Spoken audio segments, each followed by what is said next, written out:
उत्तर प्रदेश के जनपद अंबेडकर नगर में विद्युत विभाग में जबरदस्त घपला घोटाला हुआ है। नियुक्ति और निष्कासन को लेकर के संविदा कर्मियों के ये खबर जैसे ही सार्वजनिक हमारे द्वारा किया जाता है, तुरंत प्रदेश सरकार पूरी तरह से गंभीरता से लेता है और मध्यांचल विद्युत वितरण निगम लिमिटेड के मुख्य अभियंता प्रशासन श्री पाठक ने एक पत्र जारी करके यह जवाब मांगा है और उन्होंने निर्देश दिया है कि जो भी नियुक्ति हुआ है और जो भी पुराने संविदा कर्मचारी हैं उनको यथावत रखा जाएगा और कोई नई नियुक्ति नहीं होगी। इस तरह का उन्होंने पत्र जारी किया और इसके अलावा उन्होंने बड़े सख्ती से यह कहा है कि कोई भी घपला घोटाला बर्दाश्त नहीं किया जाएगा। जो मध्यांचल विद्युत वितरण निगम लिमिटेड के तमाम प्रशासनिक अधिकारियों से हमारी अनौपचारिक वार्ता हुई, उसमें उन्होंने कहा कि इस मामले का बहुत ही गंभीरता से जांच किया जाएगा कि जो भी संविदा कर्मी हैं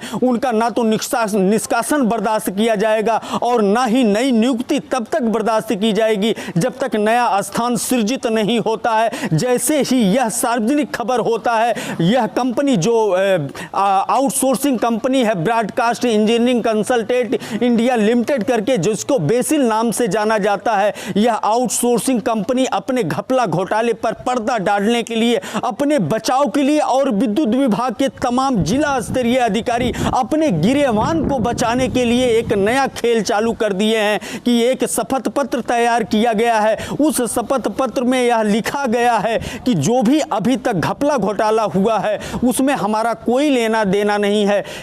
लाइनमैन जो भी संविदा कर्मचारी हैं उनसे दस्तखत कराया जा रहा है एक बनाए हुए शपथ पत्र पर, जिस शपथ पत्र में लिखा हुआ है कि हमारे द्वारा कोई पैसा नहीं लिया जा रहा है, कोई रिश्वत नहीं लिया जा रहा है और दिसंबर से लेकर के अब तक हम काम पर नहीं आए, यह हमारी गलती से हम काम पर नहीं आए, हमको निकाला नहीं गया है। और अगर मान लीजिए कोई भी गलती हमारे द्वारा होती है तो कंपनी को पूरा पावर बनता है, पूरा अधिकार बनता है, निष्कासित कर देती है। कंपनी ने हमको निकाला नहीं है, हम अपने इच्छा से घर पर बैठे हुए, इस तरह का तमाम तरह के मुद्दे एक शपथ पत्र में लिख करके और कर्मचारियों से दस्तखत कराया जा रहा है। इस नाम पर दस्तखत कराया जा रहा है कि आपको दोबारा रख लिया जाएगा, अगर इस पेपर पर आप दस्तखत कर देते हैं तो सीधे तौर पर ब्लैकमेलिंग किया जा रहा है, सीधे तौर पर उनको ब्लैकमेल किया जा रहा है, उनको गुमराह किया जा रहा है। जब कर्मचारी पढ़ने की कोशिश करता है तो उससे दो टूक कहा जाता है कि अगर इस शपथ पत्र को, एफिडेविट को आप पढ़ते हो तो आपको नौकरी पर नहीं रखा जाएगा। इस तरह का खेल बेसिल कंपनी द्वारा किया जा रहा है, जबकि इसकी जानकारी जिला विद्युत वितरण खंड के अधिकारियों को पूरी तरह से है। उनकी भी मिली भगत है क्योंकि उनका भी गिरेवान कहीं न कहीं से शासन प्रशासन पकड़ने के लिए तैयार है। हम आपको सीधे लेकर के चलते हैं उस भुक्तभोगी लाइनमैन के पास जिसने अपने नौकरी से हाथ धो दिया है, बिना नोटिस के, बिना किसी दोस्त के कंपनी ने उसको निकाल दिया है। भुखमरी के कगार पर वो पूरी तरह से पड़ा हुआ है और कंपनी उसको अपने यहाँ बुलाती है और उस शपथ पत्र पर किस तरह से गुमराह करके दस्तखत कराती है। हम सीधे लिए चलते हैं उसके पास। क्या नाम है आपका? दीपचंद। दीपचंद जी। आप लाइट का काम करते करते आपको कहीं करंट भी लगा है? जी। कहाँ पर? हाथ में। हाथ में। आपसे किसी सादे कागज पर मतलब किसी कागज पर दस्तखत भी कराया गया? जी। वो पढ़ने दिया गया कि नहीं आपको? जी नहीं। क्या बोले? कहे कि नियुक्ति पत्र तुमको मिल जाएगा। अच्छा, इसको पढ़ने की जरूरत नहीं? नहीं। किसने कहा ये चीज़? वो अखिलेश सिंह। ये कंपनी के हैं? जी।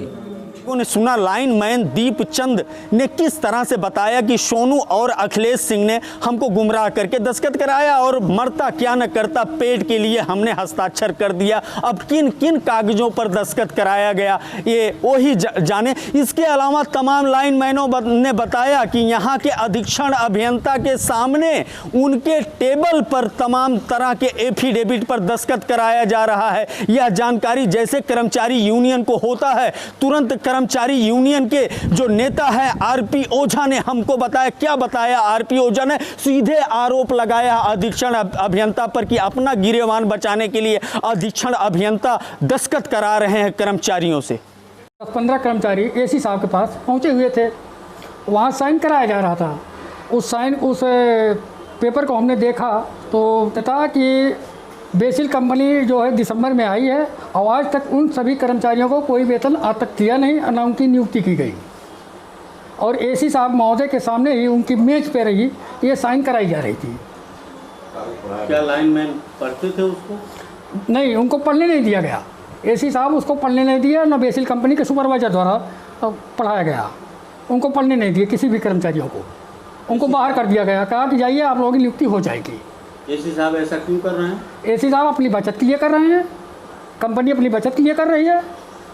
वो भ्रष्टाचार में लिप्त है, एसी साहब भ्रष्टाचार में लिप्त है। देख लिया कि घपला घोटाला पर पर्दा डालने के लिए, अपना गिरेबान बचाने के लिए एक तरफ कंपनी जुटी हुई है, दूसरी तरफ जिले के उच्च अधिकारी जुटे हुए हैं। लेकिन हम आपको बता देना चाहते हैं कि जब तक एक एक भ्रष्टाचारी को हवालात और जेल के कटघरे में, जेल के काल कोठरी में ढकेलने का काम एपीडीपी नहीं कर देगा, तब तक विद्युत विभाग को नहीं छोड़ेगा। और यहाँ पर यह सफाई अभियान, भ्रष्टाचार का सफाई अभियान जारी रहेगा। दूसरी तरफ हम आपको बता देना चाहते हैं कि सेफ्टी में, सुरक्षा के नाम पर जबरदस्त घोटाला हुआ है, जबरदस्त घोटाला हुआ है। और इसके सुरक्षा किट न उपलब्ध होने के कारण तमाम लाइनमैनों ने अपनी जान गंवाई है, उनको उसकी कीमत भी नहीं मिली है। हम पूरी खबर आपको बताएंगे अगले एपिसोड में। बस आप बने रहिए हमारे साथ एपीडीपी न्यूज के साथ। मैं ज्ञानेंद्र पांडे, ज्ञानी, जनपद अंबेडकर नगर।